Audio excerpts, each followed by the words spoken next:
Hi, Chris. Great to see you today. Thank you. So you've been in cybersecurity for 25 years plus, right? Yep. So I would say you're pretty much an expert. Yeah, getting there. I think a few more years. Yeah.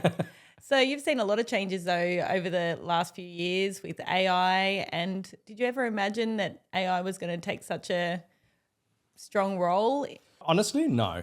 Like AI has been around for a very long time. And I think it's always been that kind of utopia of like we're going to get to somewhere with AI. But you got to remember that they've literally been saying that since the 50s. Yeah. Building AIs to whether it's, playing checkers, chess, then Go, and so forth. It's just go like on and on and on. So I think for me, it kind of only dawned, like a lot of people, kind of late to the game when ChatGPT kind of came out. Yes. So even though you had AI algorithms already running on Facebook and your Insta, and it's doing all those, ad recommendations and that so forth was all, kind of AI driven or machine learning driven. It's kind of that ChatGPT moment for a lot of people. So what was that? The end of 22, something around Yeah, I think so. When it came out. That's for me when I was like, okay, I'm going to need to get across this a lot more. You definitely know a lot about AI, don't you? You've been looking into it quite a bit. Yeah, I have kind of thrown myself into it quite a bit, doing mostly just self-study. So going into, what is agentic AI and writing that and how does it integrate with your tools? How can you actually use automations and AI to get things done in a business? And like, definitely, yes, you need to be looking at it. So I do think it will be the future, and it's not so much a future. It's kind of here. You need to be on it. So do you think when ChatGPT first came out, did you think at the time, wow, this is going to make a huge impact on businesses? Yeah, I really did. That was actually quite almost a shocking moment. Like getting on there, going like hearing about it and go like, oh, okay. Because I think I kind of jumped onto it maybe a week after it was released, something like that. Yeah, okay. And I was like, test it out, and I was like, whoa. Like, hold on a second. Yeah. That is so different from what we had already seen. So yeah, it was a kind of an eye-opening moment. It was like okay, that's different. Yeah, for sure. Yeah. And so what sort of impact do you think, like with security for businesses around, obviously using AI, have you seen? Oh, it's quite a difficult one. There's quite a few implications here, and kind of from a security, like if you take from a threat perspective, just as like any good tool, so AI is a tool that you can use. It can be used for good and it can be used for evil. It's like fire, it's the same situation. So you do have your threat actors being able to craft, whether it's phishing emails, etc., and they can make it very, very convincing. Very convincing. Oh, I've seen some of them.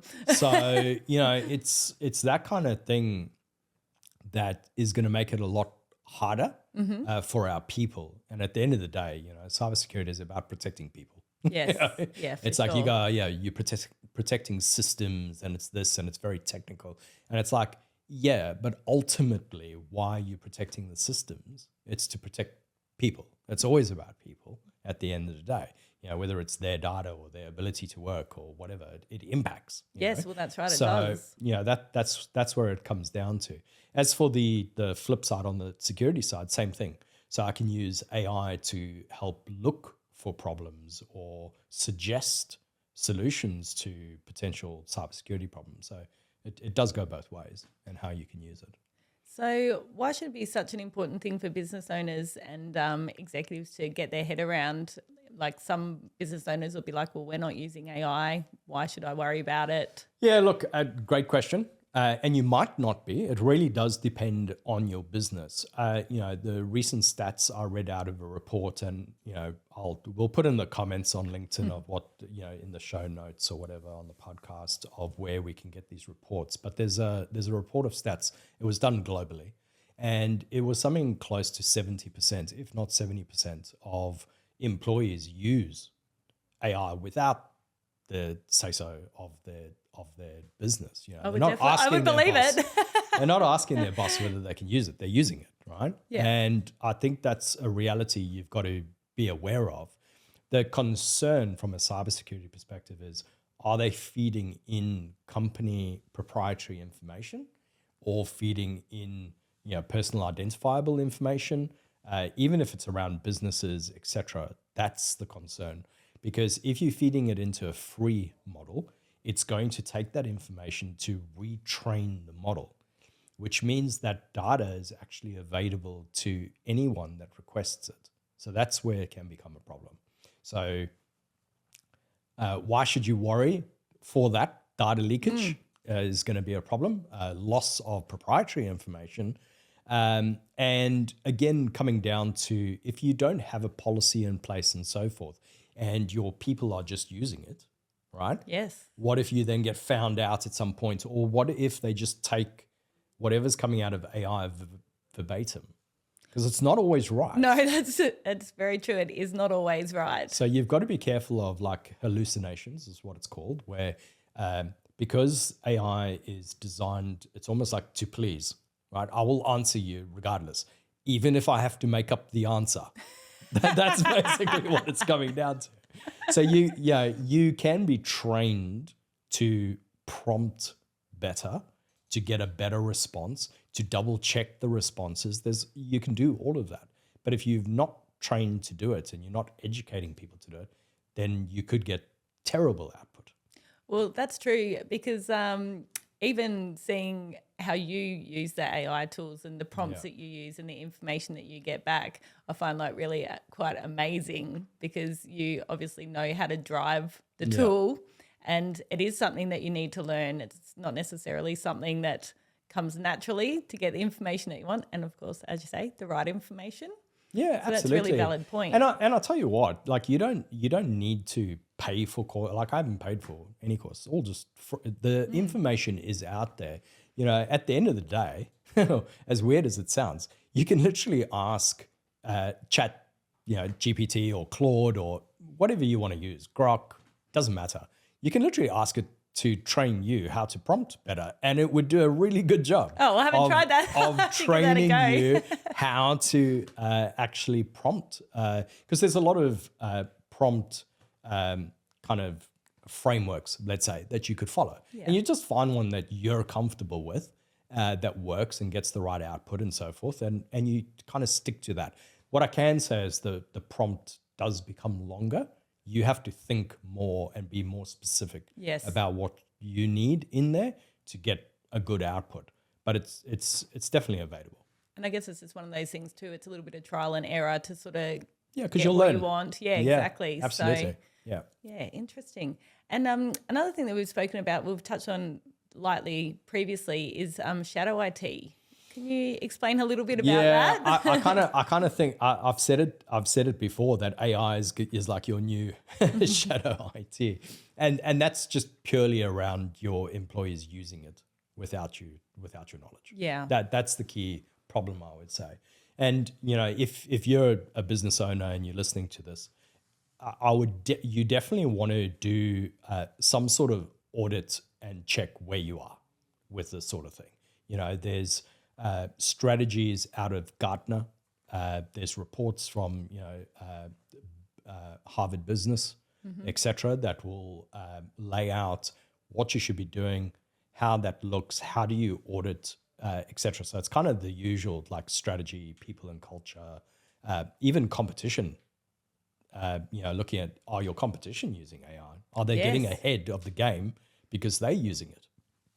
So there's all those bits and pieces. So it's kind of, I've actually put together an AI assessment tool, which I'll launch soon. And again, we'll put it out there so people can use it, where it's got 25 questions around these sections that actually then rates where you are in your strategy for your business, and then creates a report for you of recommendations going forward and what you should be doing. Okay. So things like even just auditing or questioning, doing a questionnaire for staff, going, are you using it?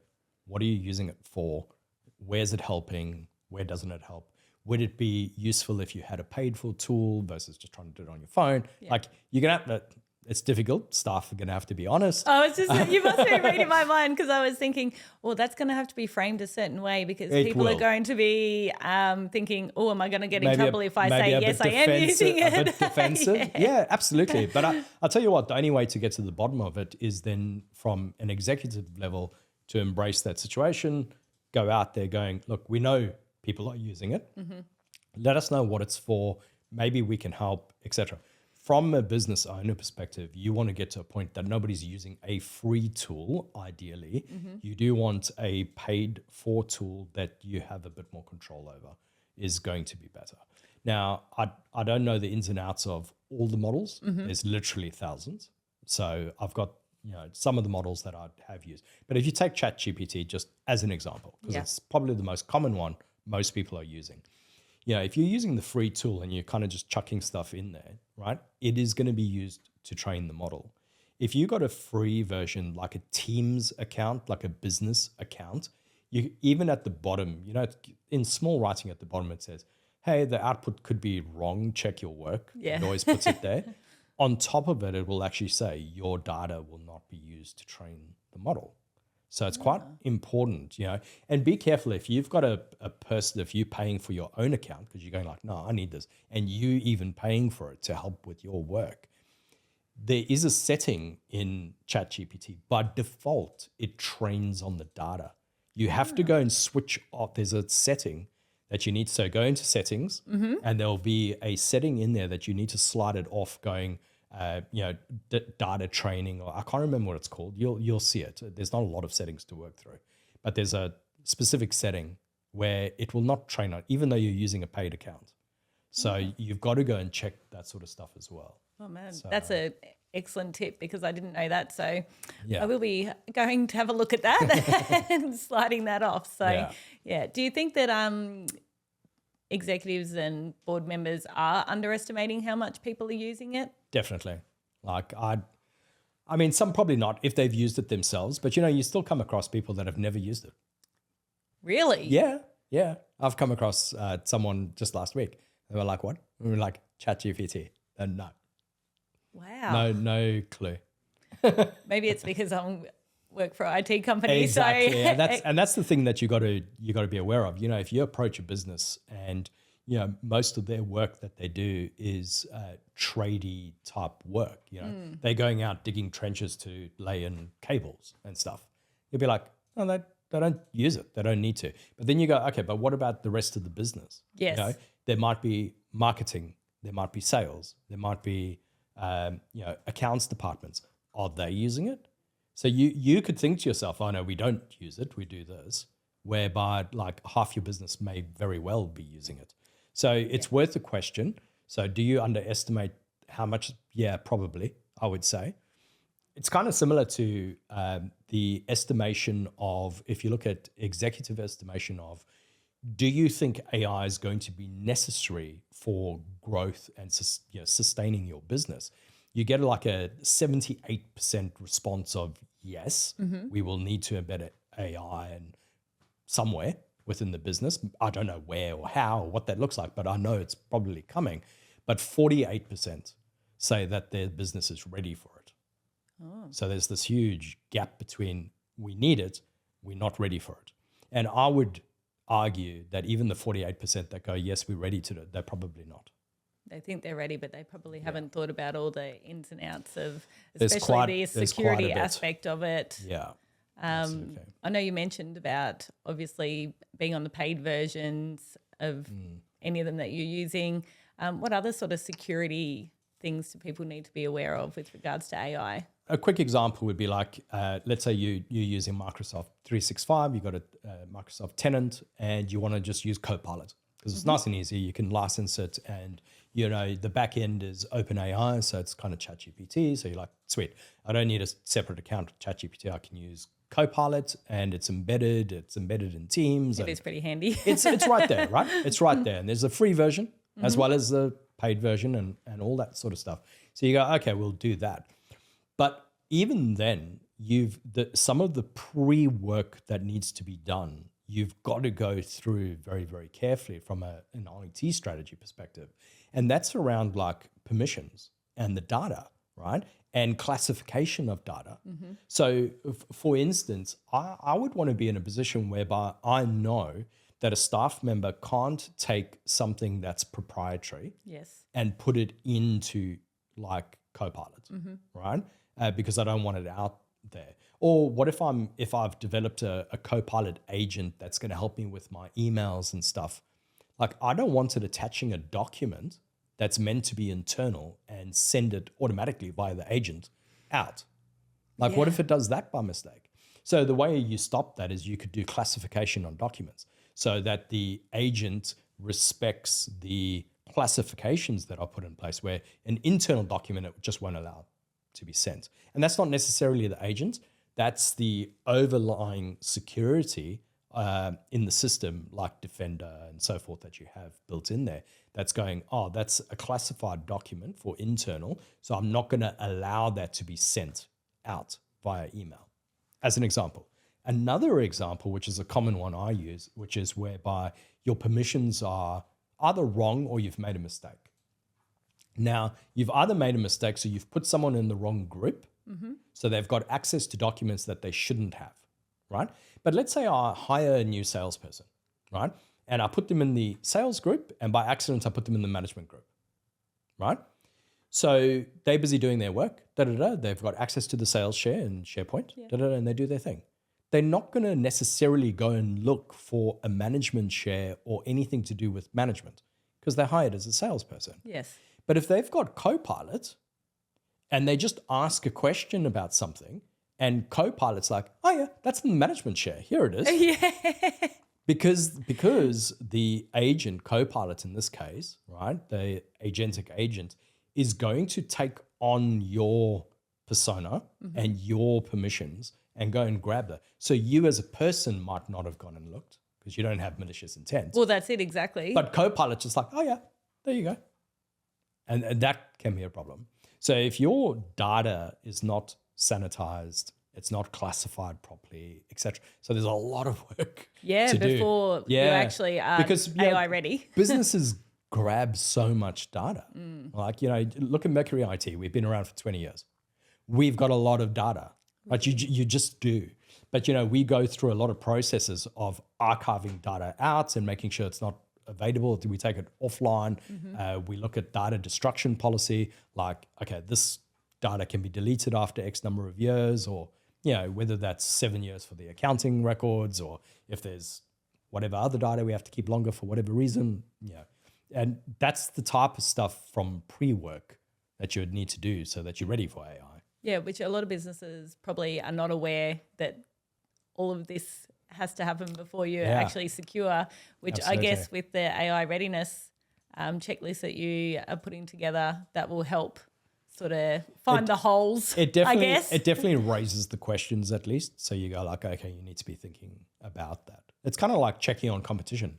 Yeah. Like, you could be using, you could even use an AI agent to actually go and check your competition's website and like the keywords that they're using and so forth and report back if it changes. I mean, there's so many amazing things about AI, isn't there? Like it's such a time-saving thing and being able to, work through information so much quicker. But yes, obviously it doesn't come without its security issues. It goes both ways, right? So your competition's doing the same thing to you. Yes. So you need to be aware of it. You've got to be across it and definitely working towards it. I think if you don't have a strategy in place, I would be working pretty hard. It would be one of my priorities as a business owner to make sure that that strategy is bedded down, my staff are trained, etc. by the end of the year. I wouldn't even wait longer than that. So you've got ChatGPT's version 5 coming out next month, August, and that's going to be another leap forward. And it's not going to stop, unfortunately. Like these things and innovations and new features and what it can do is literally weekly. Keeping up with it's really, really hard. Yeah, that's why I have you.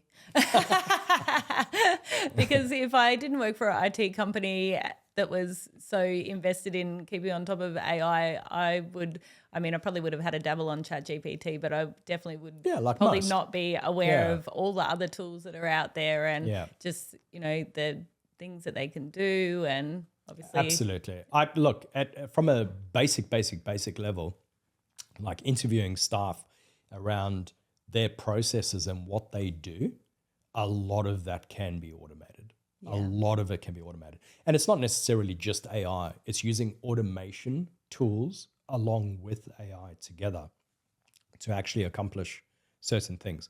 And you could be saving like even if you just achieved a 20% saving on people's time, it's huge. Well, then they got more time to put into more creative, more time actually speaking to a customer. Exactly. Because I tell you what, with a lot of AI, deep fake and pushing out fake videos and fake voice and people are going to get tired of it. Yes. Real quick. Yeah. So what's going to become important is people are just going to push back to in-person, real connection and talking.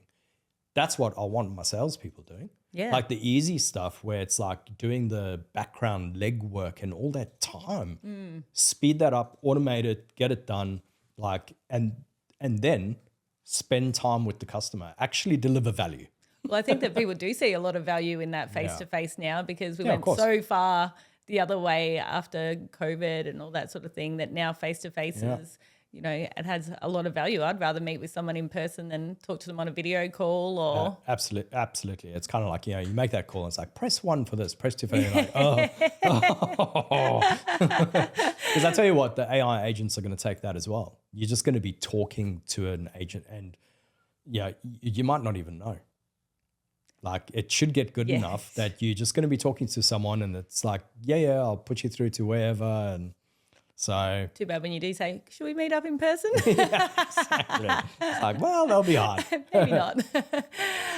Is there anything else that, before we move on to our exciting news, is there anything else that you'd like to add that you think executives or business owners should be aware of around AI and cybersecurity? Not more than what I've already said. There's definitely a risk. I was going to say the threats there, risk is there, etc. So it's got to be treated as such from a cybersecurity lens. But then also having a strategy and actually not sticking your head in the sand and ignoring it. Yeah, it's very important. Yeah, well, I think that is the thing, isn't it? Some people have probably tried to pretend it's not happening, but it's coming fast. There's a lot of, we'll wait and see. Yeah. And I think you're going to be on the back foot if you wait and see anymore. Yeah. I think you need to be moving. So even if you put the plan in place and then it kind of like, this has all been too much hype. Yeah. And it all falls flat. Well, at least you had a plan in case it went forward, then you know what you're doing. If it all falls flat, then cool. Like just shred your plan and move on. Carry on. And I think, like you said, the most important thing is finding out what your staff are doing and what they're using. Absolutely. I mean, that's so important. Agreed. So we do have some exciting news. You are going to be hosting a live event in a few weeks' time. Yeah, absolutely. What I wanted to do is take what we've been speaking about and actually give a little bit more pragmatic advice around building out a strategy, what that looks like, what you need to be thinking about. So just spending a little bit more time going through getting ready. So I'll do a live event, and if you can't make it, obviously sign up and we'll send you the event after.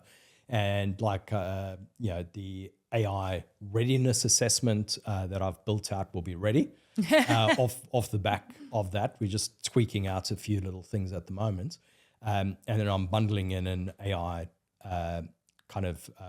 usage policy as well for staff if you don't have one, so you can have a template. So I'll be giving that away as well for free, so you can actually come and listen. I can give you some advice on what you need to be looking at, give you access to the AI assessment that you can go through yourself. You can get a report. You can book time with me if you need to, off the back of that, if you wanted to speak about it a bit more, and we'll give you access to the policy templates as well. Yeah.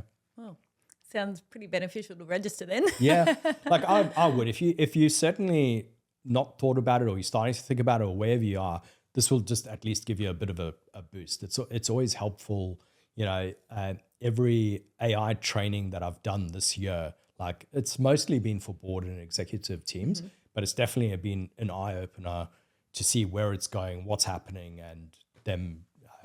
I haven't had a single company going, okay, well, that's not for us. All of them are going, okay, we need to be using this and getting on top of it and putting in some sort of plan. Well, even just to be able to do that AI readiness, just to see where you're at is absolutely. I mean, that's a great thing to be able to give to people complimentary. So Yeah. we will be posting about it on our LinkedIn, on Mercury IT. We'll be posting it on your LinkedIn. Yep. So who should come along to that? Look, I think it's generally executives, but also IT managers and so forth will also suit. But yeah, business owners, executives, board directors, CISOs, CIOs, IT managers, etc. I think is all a good, because a lot of this is grassroots driven as well. In other words, you'll have the IT people might be across this a bit more than any other staff in the organization. Yeah. So quite often they drive really, really good initiatives that can get quick wins through the door.